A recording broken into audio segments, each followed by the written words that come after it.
मेरी आपसे अपील है, पाकिस्तान की तरफ से जो झूठ फैलाया जा रहा है, जो प्रोपेगेंडा फैलाया जा रहा है, उस पर जरा भी यकीन न करें। हमारे स्टूडियो में हमारे देश के पराक्रमी आर्मी, नेवी और एयरफोर्स के ऑफिसर्स हैं, इनका बड़ा अनुभव है, इनसे लगातार हमारी बात हो रही है और ये बता रहे हैं कि पाकिस्तान के पास न कैपेबिलिटी है, न पाकिस्तान के पास जज्बा है भारत की फौज से लड़ने का।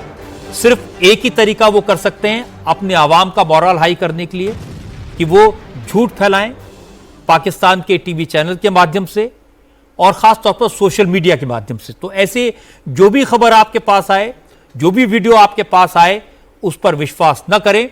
आप चाहें तो उसे इंडिया टीवी से वेरीफाई कर सकते हैं। एक नंबर मैं आपको बता देता हूं, 9350593505। ये इंडिया टीवी का नंबर है। आप हमें वीडियो भेजें, हम वेरीफाई करेंगे, आपको सही जानकारी देंगे। और ये प्रोपेगेंडा वार का महत्व क्या होता है, ये जनरल रॉय से हम लोग समझ सकते हैं कि जब वॉर में इस तरह का झूठ फैलाया जाता है तो उसका महत्व क्या होता है, उससे क्या फर्क पड़ता है।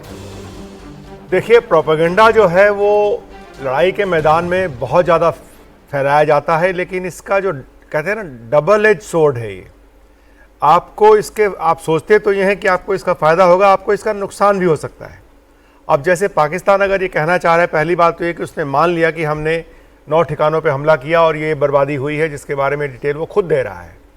इसका सबसे बड़ा नुकसान उसको ये हो रहा है, अपनी तरफ से तो मान के वो अपने आप को एक विक्टिम कार्ड खेल रहा है इंटरनेशनल कम्युनिटी के सामने, लेकिन नुकसान सबसे बड़ा उसको ये है कि उसकी पूरी पॉपुलेशन डिमोरलाइज हो जाएगी इस बात से कि हिंदुस्तान ने जो है रात के 12 बजे हमला करके उनके 9 बहुत माने जाने ठिकानों को बर्बाद कर दिया। हमने ये भी नहीं देखा हिंदुस्तान ने कि ये पाकिस्तान ऑक्युपाइड कश्मीर में है या पाकिस्तान की मेनलैंड पे है।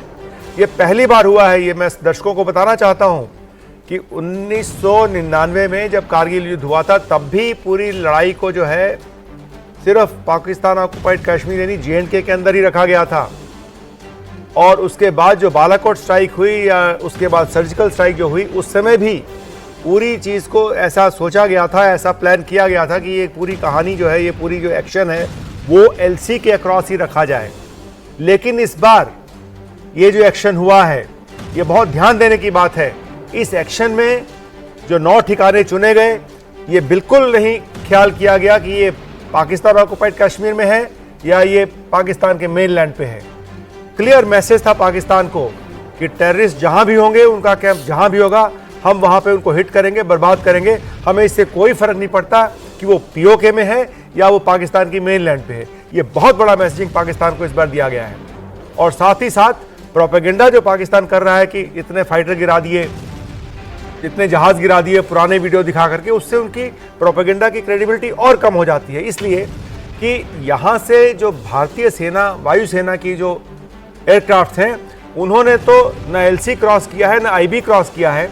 उन्होंने स्टैंड ऑफ वेपन्स का इस्तेमाल किया, प्रिसीजन गाइडेड अम्युनिशन का इस्तेमाल किया, जिससे सारी बर्बादी की है।